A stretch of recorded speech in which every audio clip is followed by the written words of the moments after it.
السلام عليكم ورحمة الله وبركاته. وعليكم السلام ورحمة الله وبركاته ومغفرته.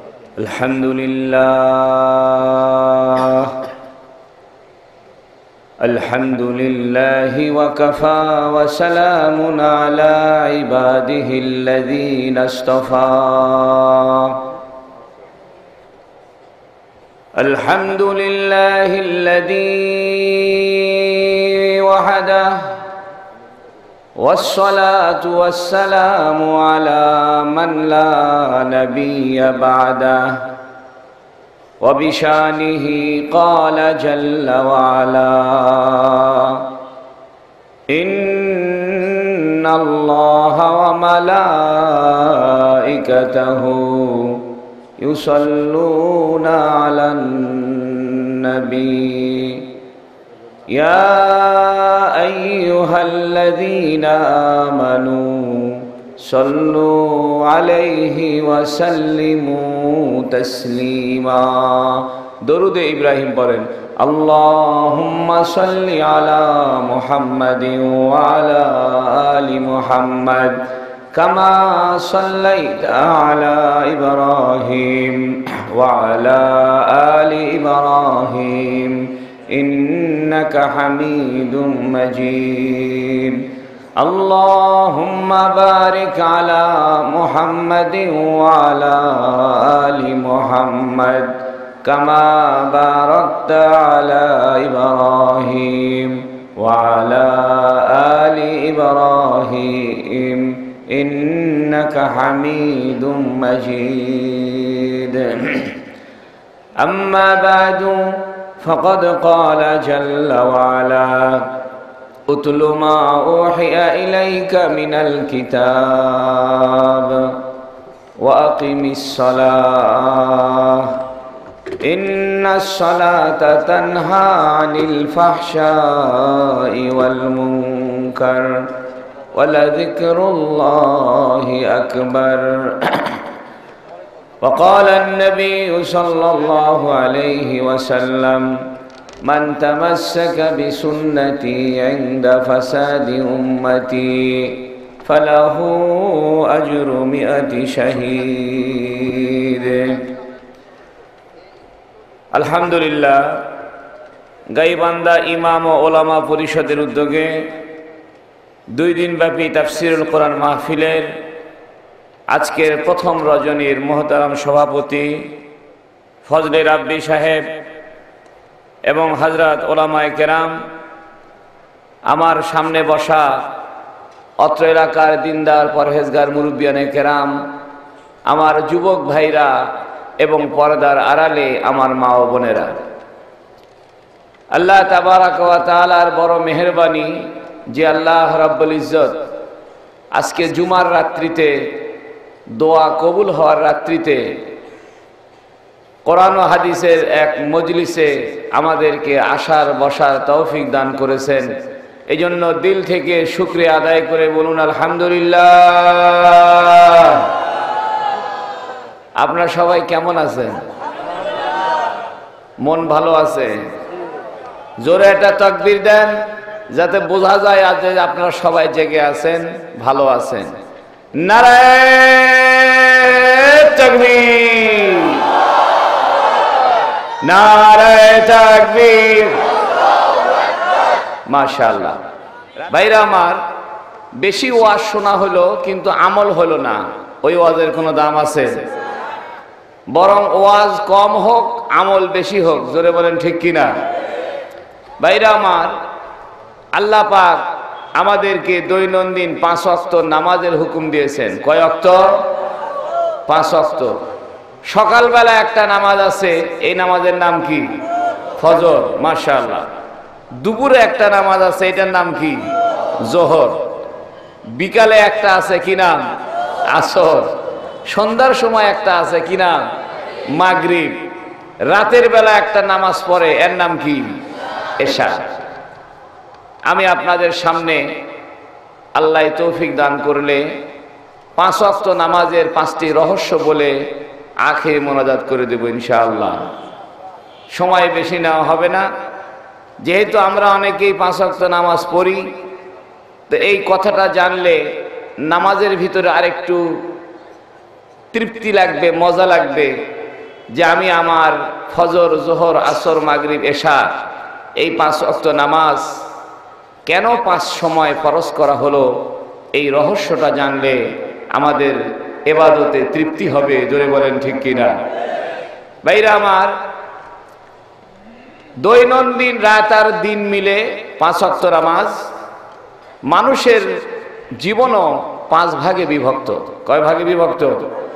5 ভাগে বিভক্ত।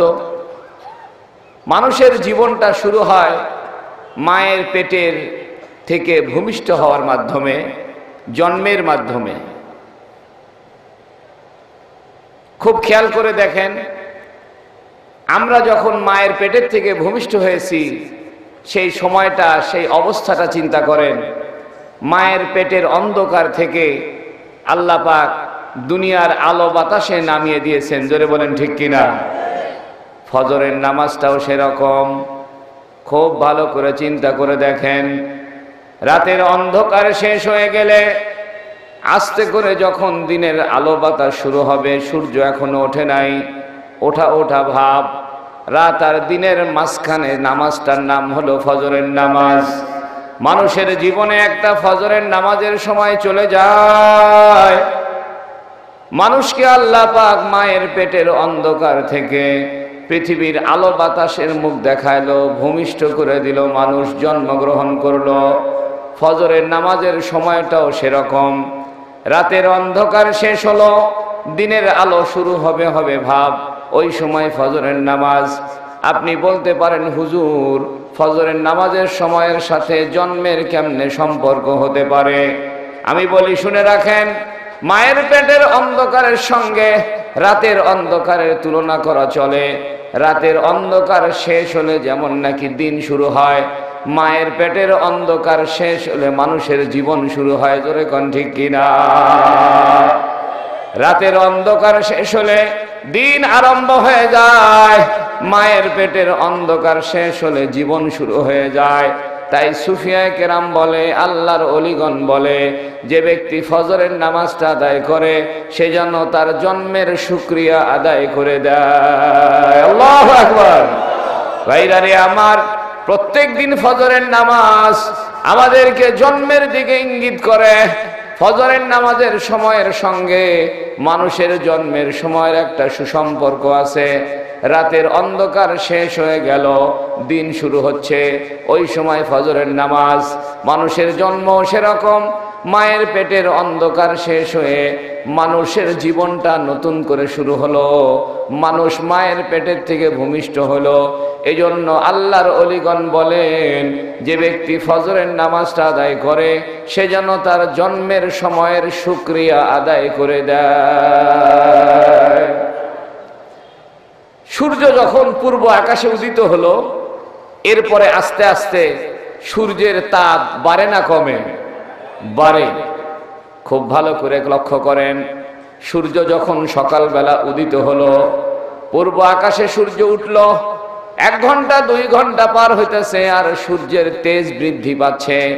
আস্তে আস্তে সূর্য মাথার উপরে উঠল, যোহর নামাজের সময় হয়ে গেল। মানুষের জীবনটাও সেরকম। মায়ের পেটের থেকে ভূমিষ্ঠ হওয়ার পরে আস্তে আস্তে মানুষের শরীরে শক্তি বৃদ্ধি পায়। 5 বছর, 10 বছর, 15 বছর হয়ে গেল, মানুষ যুবক হয়ে গেল। 20 বছর, 22 বছর, 24 বছর হয়ে গেল। মানুষের শরীরে যৌবনের শক্তি, মানুষের জীবনে সবচাইতে বেশি শক্তি অর্জন হয় যৌবনের সময়।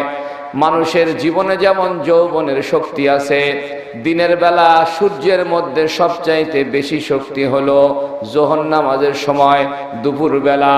তাই দুপুর বেলার সঙ্গে জোহরের নামাজের সঙ্গে মানুষের যৌবনের একটা সম্পর্ক আছে।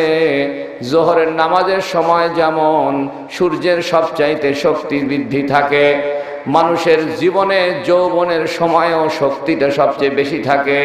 তাই সুফিয়ায়ে কেরাম বলেন, উলুমুল আসরারের উলামায়ে কেরাম বলেন, আল্লাহর ওলিগণ বলেন, যে ব্যক্তি জোহরের নামাজটা আদায় করে সে যেন তার যৌবনের শুকরিয়া আদায় করে দেয়।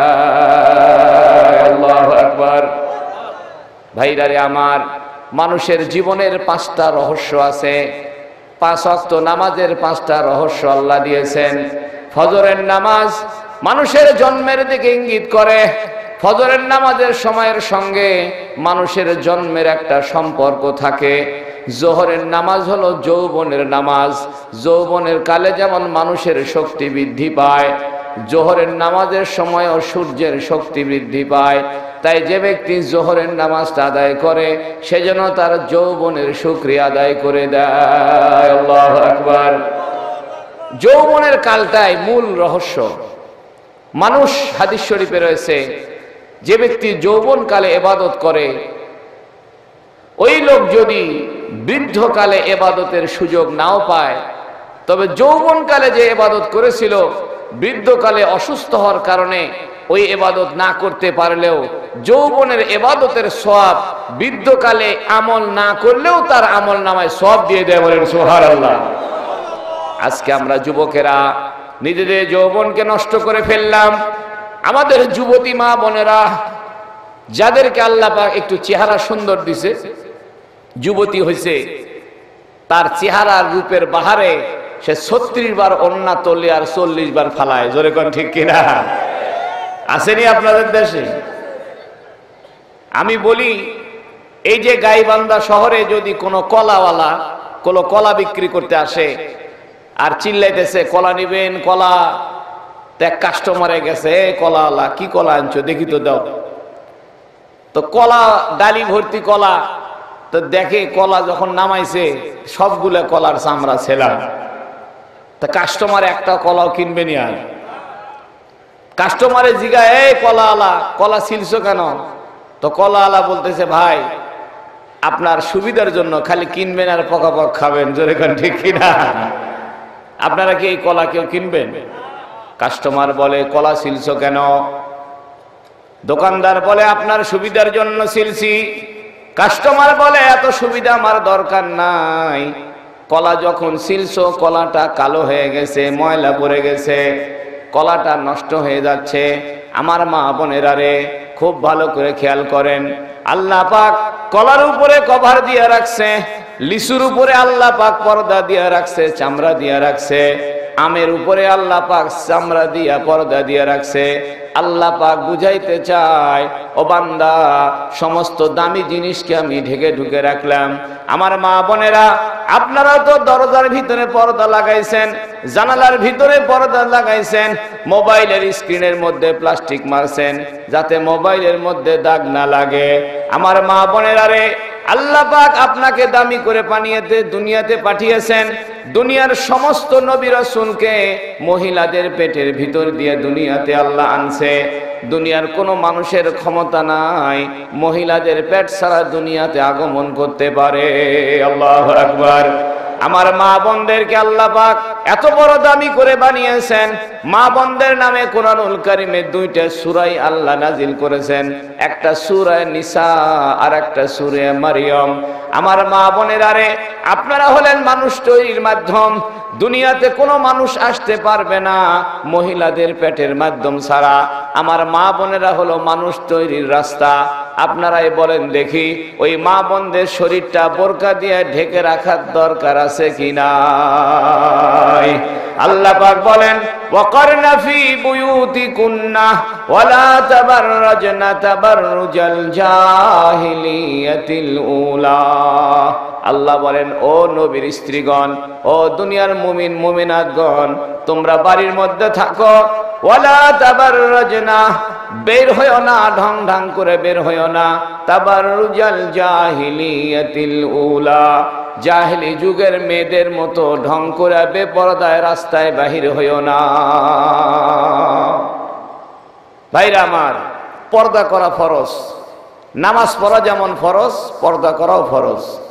আমার মা বোনদের সম্পর্কে নবীজি বলতেছেন, মান সাল্লাত খামসাহা ওয়া সামাত শাহরাহা ওয়া আহসানাত ফারজাহা ওয়া খাদামাত যাওজাহা ফুতিহাত লাহা আবওয়াবুল জান্নাহ।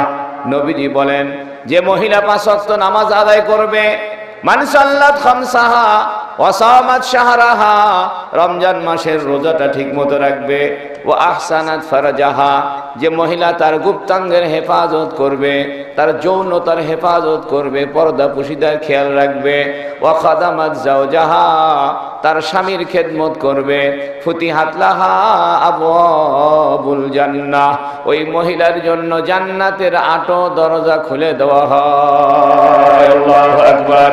আমার মা বোনেরা রে, খবরদার নামাজ কাজা করবেন না, বেপরদা হবেন না, নিজের যৌনতার হেফাজত করবেন, আর স্বামীর সঙ্গে খারাপ ব্যবহার করবেন না। হাদিস শরীফে আছে কুফরানুল আশির, স্বামীর অবাধ্যতার কারণে হাজারো লাখ মহিলা জাহান্নামে চলে যায়। মহিলাদের দোয়া খুব তাড়াতাড়ি কবুল হয়, কারণ মহিলারা যা খায় হালাল খায়। আল্লাহু আকবার। আমি কয়েকটা আমলের কথা বলি, সারা রাত ওয়াজ শুনলেন, আমলের কথা না শুনলে কোনো লাভ নাই। জোরে কোন ঠিক কিনা? রাত্রি গভীর হয়েছে, এই বিশাল মাহফিল থেকে একটা আমলের নিয়ত করে আজকে বাড়িতে যাইবেন। আল্লাহ পাক আমাদের সবাইকে 2টা ঠোঁট, একটা জিহ্বা দিছে। জোরে কোন দিছে না? এই 2 ঠোঁট আর জিহ্বা দিয়া আমার নবীজি বলেন, যে ব্যক্তি একবার আলহামদুলিল্লাহ উচ্চারণ করে, আসমান আর জমিন বরাবর যত ফাঁকা জায়গা রয়েছে, একবার আলহামদুলিল্লাহ বলার সঙ্গে সঙ্গে ওই ব্যক্তির আমল নামাটা আসমান আর জমিন বরাবর সওয়াব আর সওয়াব দিয়ে ভরে যায়। লা ইলাহা ইল্লাল্লাহ, লা ইলাহা ইল্লাল্লাহ, লা ইলাহা ইল্লাল্লাহ, লা ইলাহা ইল্লাল্লাহু মুহাম্মাদুর রাসূলুল্লাহ সাল্লাল্লাহু আলাইহি সাল্লাম। ছোট্ট একটা আমলের নিয়ত করেন, 24 ঘন্টা জিকির করবেন, 2টা ঠোঁট আর একটা জিহ্বা দিয়ে আল্লাহ পাকের নাম স্মরণ করবেন। রাস্তা দিয়ে যাইতেছেন সুবহানাল্লাহ সুবহানাল্লাহর জিকির করেন, দোকানে বসে আছেন আল্লাহ আল্লাহ জিকির করেন।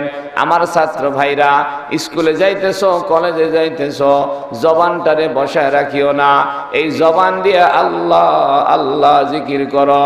আমার নবীজি বলেন, যে ব্যক্তি জিকির করে করে তার জবানকে তরুতাজা রাখবে, কাল কিয়ামতের ময়দানে ওই লোকটা হাসতে হাসতে জান্নাতে চলে যায়। আল্লাহু আকবার। আমার ওস্তাদে বলছে, জবানের 3টা আমল, 3টা আমল করলে আল্লাহর ওলি হয়ে যাইবা। 1 নম্বরের আমল হলো এই জবান দিয়ে আল্লাহ আল্লাহ জিকির করো, দৈনন্দিন 24,000 বার আল্লাহ আল্লাহ করো। আমি গুনে দেখেছি দৈনন্দিন 6 ঘন্টা কেউ যদি আল্লাহ আল্লাহ আল্লাহ জিকির করে, 24 ঘন্টা জিকির হয়ে যায়। আমার আউলিয়া কেরামরা বলেন, 24 ঘন্টা যদি কেউ না পারো, 24,000 বার আল্লাহ আল্লাহ করো, তাহলে তার কলবের ভিতরে জিকির জারি হয়ে যাবে, মৃত্যুর সময় কলেমা নসিব হয়ে যায়। পারবেন না ইনশাআল্লাহ? এত আয়োজন, এত লাইটিং, এত কিছু খরচপাতি, খালি যদি কিচ্ছা কাহিনীর ওয়াজ শোনেন, একটাও যদি আমলের কথা না শোনেন, তাহলে এই মাহফিলের কোনো দামই থাকে না। জোরে বলেন ঠিক কিনা? ছোট ছোট আমল করেন। যে ব্যক্তি কাপড় বিক্রি করে তারে কি বলে? কাপড়ওয়ালা। যে দুধ বিক্রি করে তাকে কি বলে? দুধওয়ালা। যে আলু বিক্রি করে তাকে কয় আলুওয়ালা। যে ডাল বিক্রি করে তাকে কয় ডালওয়ালা। যে ব্যক্তি আল্লাহ আল্লাহ করে ওই ব্যক্তি হয়ে যায় আল্লাহওয়ালা। আল্লাহু আকবার। আজকে নিয়ত করেন, রাস্তা দিয়ে যাওয়ার সময় আল্লাহ আল্লাহ জিকির করবেন, রাস্তার ডান পাশ দিয়ে হাঁটবেন, নবীর সুন্নত মতো চলবেন। বাড়িতে যখন খানা খাবেন, দস্তরখানা বিছায় খানা খাবেন, ডান হাতে খাইবেন, বাম হাতে চা খাবেন না। ডান হাতে পানি খাবেন, ডান হাতে চা খাবেন। মসজিদে ঢোকার সময় ডান পাও দিয়ে ঢুকবেন, বের হওয়ার সময় বাম পাও দিয়ে ঢুকবেন। পায়খানায় ঢোকার সময় বাম পাও আগে দিবেন, বের হওয়ার সময় ডান পাও আগে দিবেন। এগুলো নবীর সুন্নত। যে ব্যক্তি নবীর একটা সুন্নতের উপর আমল করবে, আমার নবীজি বলেন, মান তামাসসাকা বিসুন্নতি ইনদা ফাসাদি উম্মতি ফালাহু আজরু মিআতি শাহীদ। আল্লাহু আকবার।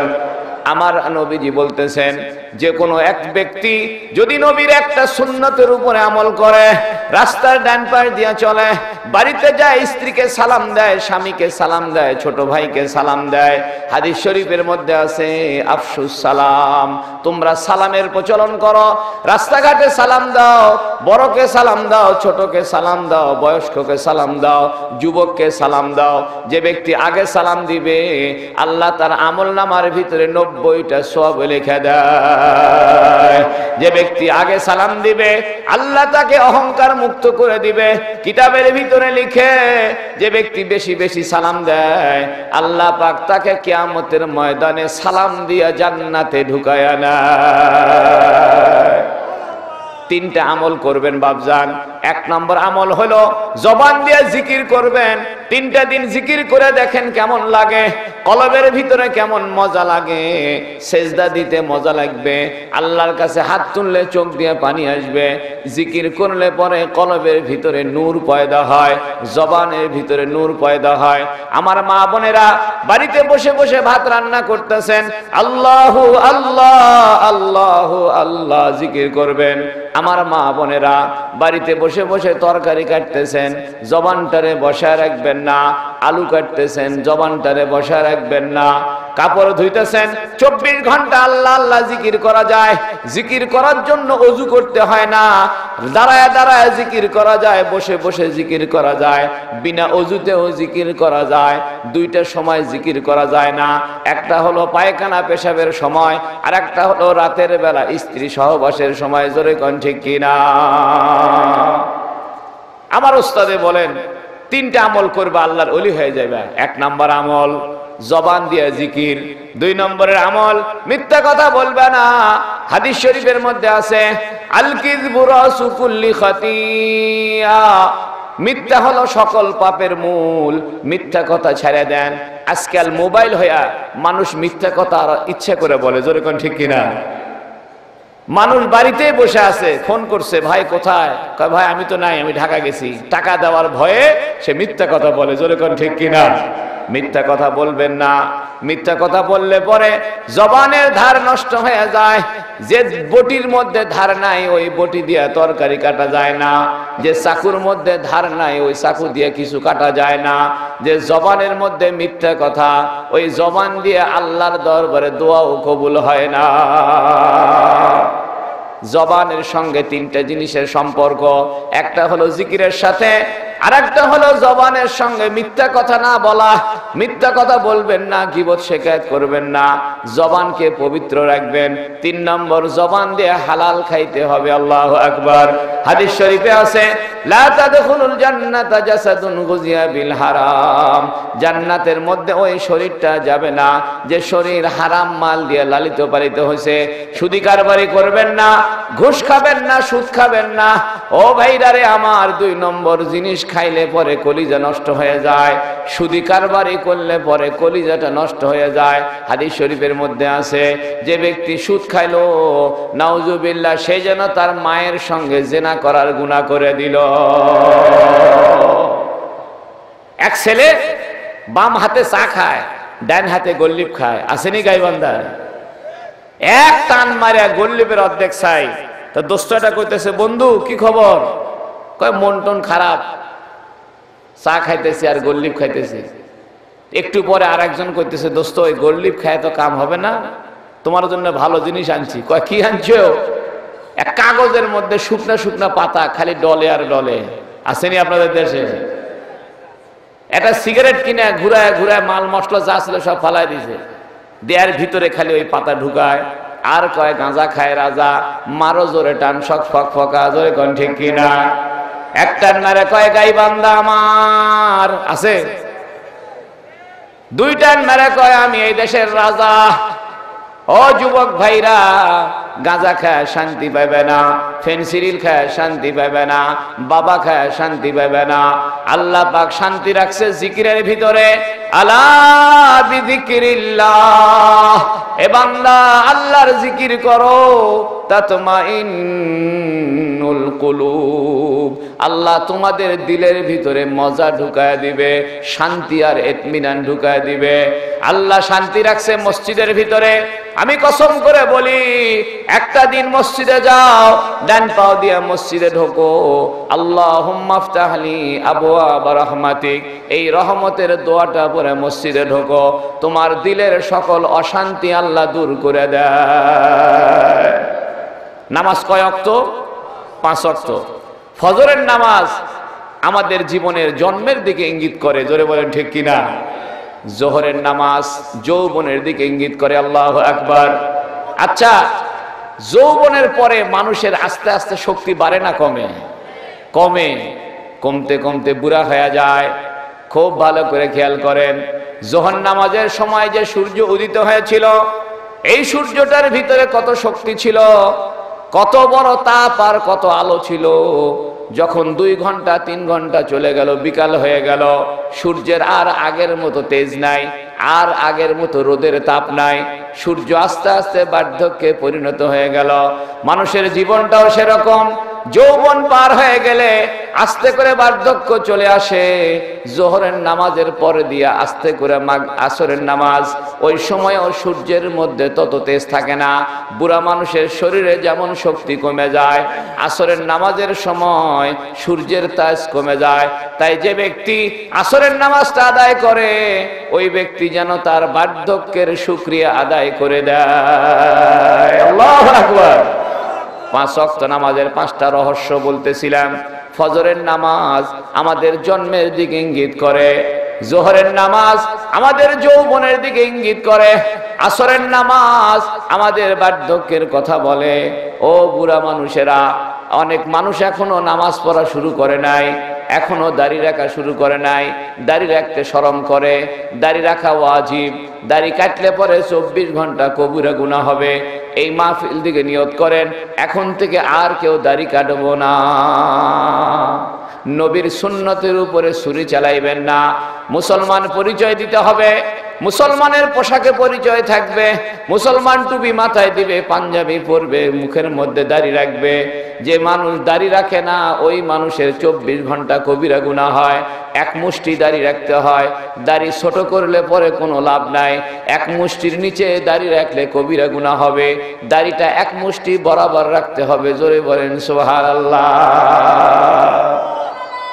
বার্ধক্যের পরে মানুষের জীবনে যখন বুড়া মানুষ হয়ে যায়, বৃদ্ধকাল হওয়ার বেশি দিন আর থাকে না, আস্তে করে মানুষ মরে যায়। জোরে বলেন ঠিক কিনা? আল্লাহ পাক সন্ধ্যার সময় একটা নামাজ দিল, নামাজটার নাম হলো মাগরিব। মাগরিব শব্দের অর্থ হলো ডুবে যাওয়ার জায়গা অথবা ডুবে যাওয়ার সময়। মাগরিবের সময় সূর্য ডুবে যায়।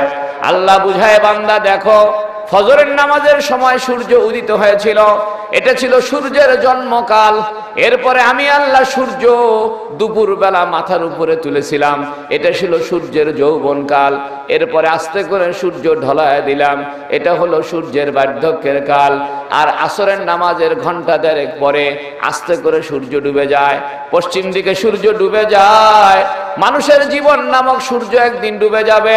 যেমন নাকি সূর্য পশ্চিম দিকে ডুবে গেল, মানুষের জীবনটাও একদিন আস্তে করে কবরে ডুবে যাবে। এই দেহটাকে আস্তে করে কবরে রেখে আসা হবে। তাই মাগরিবের নামাজের সময়ের সঙ্গে আমাদের মৃত্যুর একটা সম্পর্ক রয়েছে বাপজান। তাই যে ব্যক্তি মাগরিবের নামাজটা আদায় করে, সে যেন তার মৌতের শুকরিয়া আদায় করে দেয়। এই জন্য দেখবেন মাগরিবের নামাজের পরে আজান হয়ে গেলে সাথে সাথে একামত দিয়ে নামাজ শুরু করে, বেশি দেরি করে না। কারণটা হলো, মানুষ মরে গেলেও আর দেরি করে না। মানুষে বলে, লোকটা মারা গেল, তার তাড়াতাড়ি কাফনের কাপড়ের ব্যবস্থা করো, নিম পাতার পানি আর বড়ই পাতার পানি জাল করো, মসজিদ থেকে খাটিয়ে আনো। কেউ কবর খননের জন্য দৌড়ায়, কেউ বাঁশ কাটার জন্য দৌড়ায়, সব মানুষ তার জন্য ব্যস্ত হয়ে পড়ছে। সময় নাই, সময় নাই। লক্ষ টাকা খরচ করে বিল্ডিং বানাইলো, কোটি টাকা খরচ করে বিল্ডিং বানাইছে, মৃত্যুর সঙ্গে সঙ্গে আর বিল্ডিং এ রাখবে না, আস্তে করে বিল্ডিং থেকে নিচে নামায় দিবে। সময় নাই, সময় নাই। তাই মাগরিবের আজানের পরেও আর সময় থাকে না। সুফিয়া কেরাম বলে মাগরিবের নামাজ যেন তোমার মৃত্যুর কথা বলে যায়। আল্লাহু আকবার। আমাদের জানাজার নামাজের কোনো আজান একামত নাই। ফতোয়া স্বামীর কিতাবে লিখেছে যে জানাজার নামাজের আজান একামত হয়ে গেছে। আল্লাহু আকবার। প্রশ্ন কতরা হয়েছে, কখন হয়ে গেল? কয় মানুষের জন্মের পরে ডান কানে আজান আর বাম কানে একামত হয়েছে। মানুষের ডান কানে আজান, বাম কানে একামত হয়ে গেল। জন্মের সময় আজান দিতে হয়, এইটাই হলো তার জানাজার নামাজের আজান। আল্লাহু আকবার। এর অর্থ হলো, ও মানুষ, মায়ের পেটের থেকে ভূমিষ্ঠ হওয়ার পরে ডান কানে আজান হয়ে গেল, বাম কানে একামত হয়ে গেল, আর তোমার সময় নাই। যে কোনো সময় তোমার জানাজার নামাজের প্রস্তুতি নিতে হবে। মৌতের কথা চিন্তা করো। মানুষ আর মৃত্যুর কথা ভাবে না, কবরের কথা ভাবে না, কবরস্থানেও যায় না। হাদিস শরীফে আছে, জুরু মাকাবিরাকুম ফাইন্নাহু ইয়াতাযাক্কারুল মাউত। তোমরা মাঝে মাঝে কবর জিয়ারত করো, কেননা কবর জিয়ারত মৃত্যুর কথা স্মরণ করায় দেয়। বহু মানুষ আছে মাসকে মাস চলে যায়, কবর জিয়ারত করে না। প্রত্যেক দিন জুমার দিন মাঝে মাঝে কবর জিয়ারত করবেন। কবর জিয়ারত করা সুন্নত, কবর জিয়ারত করা একটা ইবাদত। যে ব্যক্তি কবর জিয়ারত করে, মৃত্যুর কথা স্মরণ করে, আস্তে করে তার কলবের ভিতরে মৌতের খেয়াল পয়দা হয়, গুনাহ থেকে বাঁচার তৌফিক হয়ে যায়। ভাইরা রে আমার, আমল সে জিন্দগি বানতি হ্যায়। বড় বড় ওয়াজ শোনার লাভ নাই। আজকে থেকে নিয়ত করেন 5 ওয়াক্ত নামাজটা আদায় করবেন, মিথ্যা কথা বলবেন না। তবে যদি একবারে মিথ্যা কথা যদি নাও বাদ দিতে পারেন, একটা কাজ করবেন, রাত্রেবেলা শোয়ার আগে একটা খাতা বানাবেন। খাতার মধ্যে লিখবেন আজকে সারা দিনে কয়টা মিথ্যা কথা হয়েছে। আর একটা মিথ্যা কথা হবে তো 10 টাকা দান করবেন। যাদের টাকা বেশি আছে তারা 100 টাকা দান করবেন। এটা জরিমানা। আস্তে আস্তে আমরা যদি এই অভ্যাসটা করি যে আমি আর সারা দিনে মিথ্যা কথা একটাও বলবো না, যদি হঠাৎ হয়েও যায়, রাত্রেবেলা কাগজে লিখবেন যে একটা মিথ্যা কথা হয়েছে, আল্লাহর কাছে তওবা করবেন যে আল্লাহ, সারা দিন চেষ্টা করেছিলাম মিথ্যা কথা বলবো না, কিন্তু হঠাৎ করে বলে ফেলছি। আল্লাহ, তোমার কাছে তওবা করি, তোমার কাছে মাফ চাই। বলেন সুবহানাল্লাহ। আল্লাহ পাকের নবী যে হাদিস শরীফের মধ্যে বলেন, কোন মানুষ যদি সাগরের ফেনার মতো গুনাহ করে, গুনাহ করে করে সাগরের ফেনার মতো তার গুনার পরিমাণ হয়ে যায়, আর লোকটা যদি একবার শুধু আল্লাহর কাছে তওবা করে, ইস্তেগফার করে, আল্লাহকে বলে আল্লাহ আমার ভুল হয়ে গেছে, সঙ্গে সঙ্গে আল্লাহ পাক ওই সাগরের ফেনা পরিমাণ গুনাহ মাফ করে দেয়। আমরা গুনার থেকে মাফ চাইলাম না বান্দা। ও ভাইরা রে আমার, কত বড় নিমক হারাম হইলাম। কোন কুকুরকে যদি কোন বাড়িওয়ালা একটু গোস্তের টুকরা খাইতে দেয়, ওই কুকুর ওই বাড়িওয়ালার ভক্ত হয়ে যায়।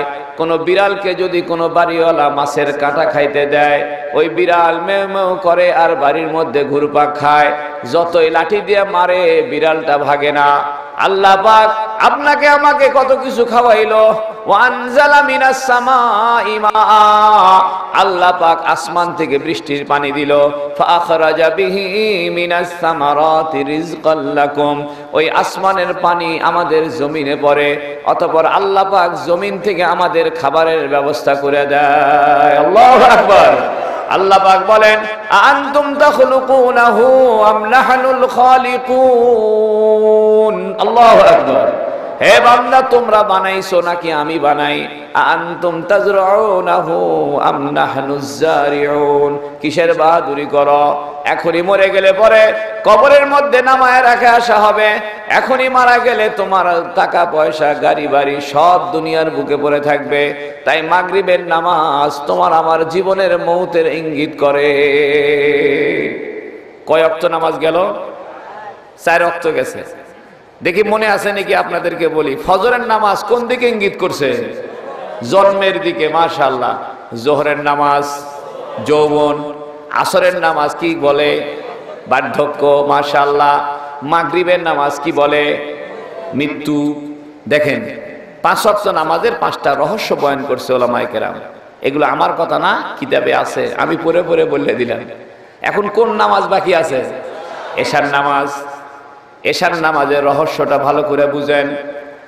এশার নামাজের রহস্য বুঝার আগে 2 মিনিট বুঝেন। মানুষ যখন মারা যাবে, মারা গেলে পরে সন্তান বলবে ওই যে আব্বার কবর।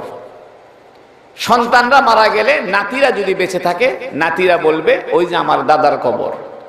নাতিরা যদি মরে যায় তাহলে আপনার কবরের আর খোঁজ নেওয়ার কেউ আছে? কেউ নাই। বোঝা গেল নিচের দিকে 2টা স্তর আপনার পরিচয় বহন করবে।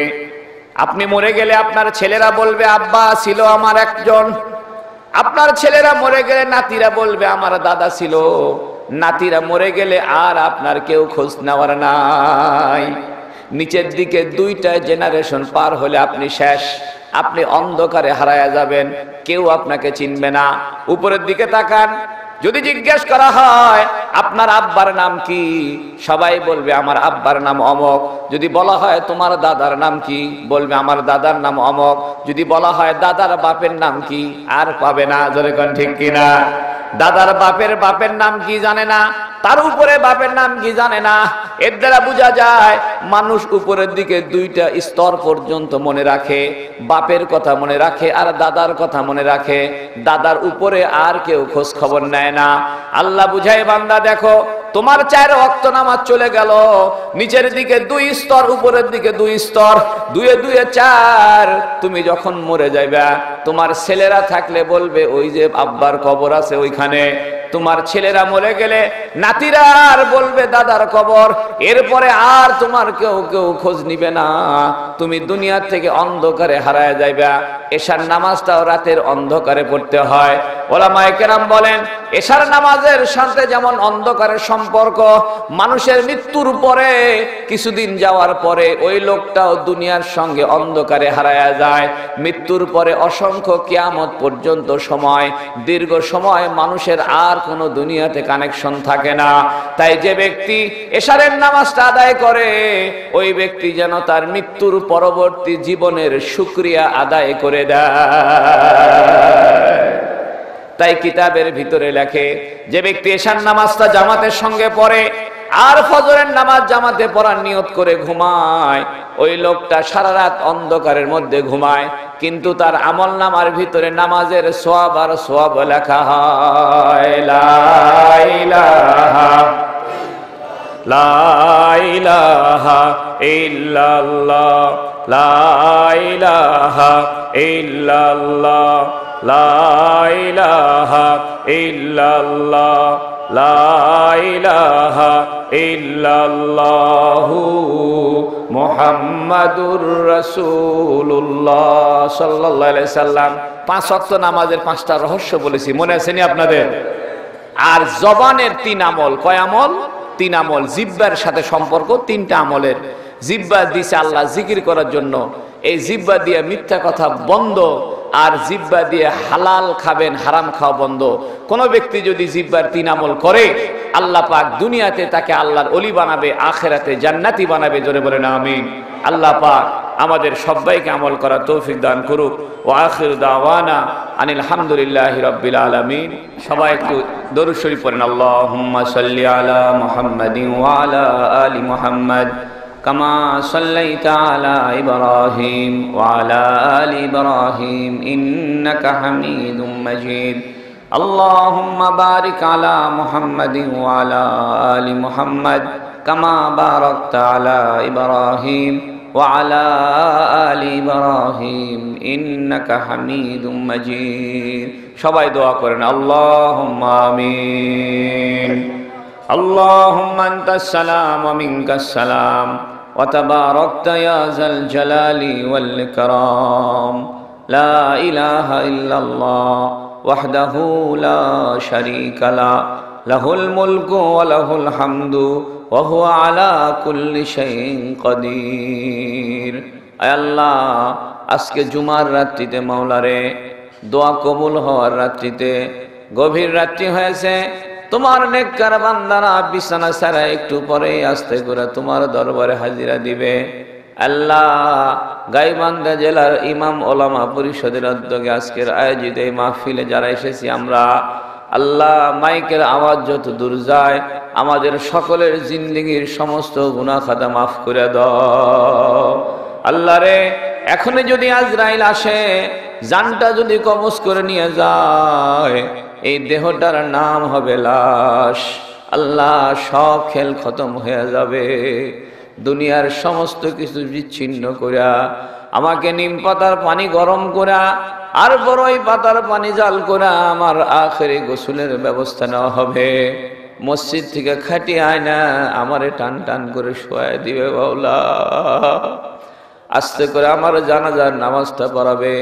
ইমাম সাহেবে যখন জানাজার নামাজ পড়াবেন, আমার ছেলে বা আত্মীয় লাশের সামনে দাঁড়ায় বলবে, আব্বার আচরণে কেহ কষ্ট পেয়ে থাকলে মাফ করে দিয়েন। ছেলে বা আত্মীয় দাঁড়ায় বলবে, আব্বার সঙ্গে কারো কোনো লেনদেন থাকলে দয়া করে যোগাযোগ করবেন। মালিক রে, এক সময় জানাজার নামাজ শেষ হয়ে গেলে খাটিয়া কান্দে নিয়া আস্তে করে মাটির কবরের দিকে রওনা হয়ে করবে মাওলা। আস্তে করে মাটির কবরের মধ্যে শোয়া দিয়া উপরে একটা একটা কাঁচা বাঁশ দিয়ে ঢেকে দিতে থাকবে মাওলা।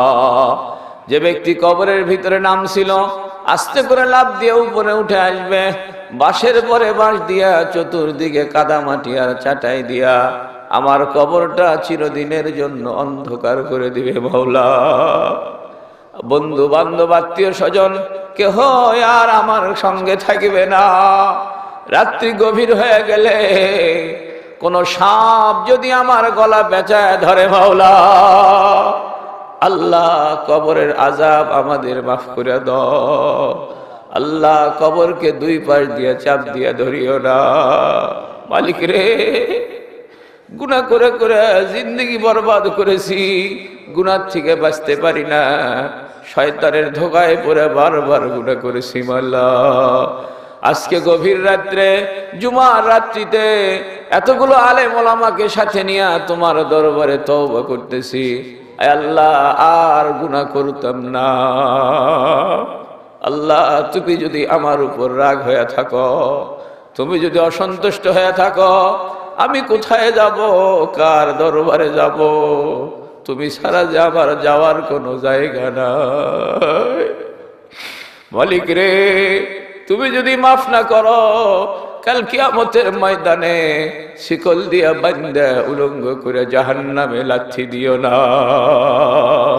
আল্লাহ রে, কাল কিয়ামতের ময়দানে হাউজে কাউসারের পানি পান করায় দিও, নবীজির শাফাত নসিব করিও। আল্লাহ, নবীজি যখন কবর মোবারক থেকে বের হয়ে আসবেন, ডান পাশে আবু বকর দাঁড়াবেন, বাম পাশে ওমরে ফারুক দাঁড়াবেন। আল্লাহ, নবীজির যখন আরশে আজিমের ছায়ার দিকে জ্বলতে থাকবেন, সে সময় আমাদেরকেও নবীজির কাছাকাছি রাখিয়েন মাওলা। আল্লাহ, কাল কিয়ামতের দিন কষ্টের মধ্যে ফেলে দিয়েন না। আপনি কোরআনে বলেছেন, লিমা তাকুলুনা মা লা তাফআলুন, কেন এমন কথা বলো যা নিজেই আমল করো না। আল্লাহ, এই আয়াতের বড় আসামি হয়েছে আমি রে মালিক। কাল কিয়ামতের ময়দানে আমাদেরকে বেইজ্জত করিও না, দুনিয়াতে বেইজ্জত করিও না, আখিরাতে বেইজ্জত করিও না। আল্লাহ, আমাদের ভাইদেরকে 5 ওয়াক্ত নামাজি বানায় দাও, আমাদের মা বোনদেরকে পর্দানিশীন বানায় দাও, 24 ঘন্টা জিকির করনেওয়ালা বানায় দাও, মিথ্যা কথা থেকে বাঁচায় দাও, হালাল খাওয়ার ব্যবস্থা করে দাও, ব্যবসায়ী ভাইদের ব্যবসায় বরকত দাও, কৃষিজীবী ভাইদের কৃষিতে বরকত দাও, চাকরিজীবী ভাইদের চাকরিতে বরকত দাও, যারা ঋণগ্রস্ত আছে তাদের ঋণ পরিশোধ করে দাও, যারা অভাবী আছে অভাব দূর করে দাও। আল্লাহ, মাহফিলের জন্য যারা শ্রম দিয়েছে, পয়সা দিয়েছে, টাকা দিয়েছে, বুদ্ধি দিয়েছে, সময় দিয়েছে, আল্লাহ সবাইকে তুমি কবুল করে জান্নাতি বানায়া দিও। আল্লাহ, গাইবান্ধার এই এলাকার মধ্যে যত মানুষ কবরে ঘুমায় আছে, সমস্ত কবরবাসীর কবরকে তুমি জান্নাতের বাগিচা বানাও। وصلى الله تعالى على خير خلقه سيدنا محمد وعلى آله وأصحابه وأزواجه وذرياته وأهل بيته وأحبابه أجمعين برحمتك يا أرحم الراحمين. السلام عليكم ورحمة الله وبركاته.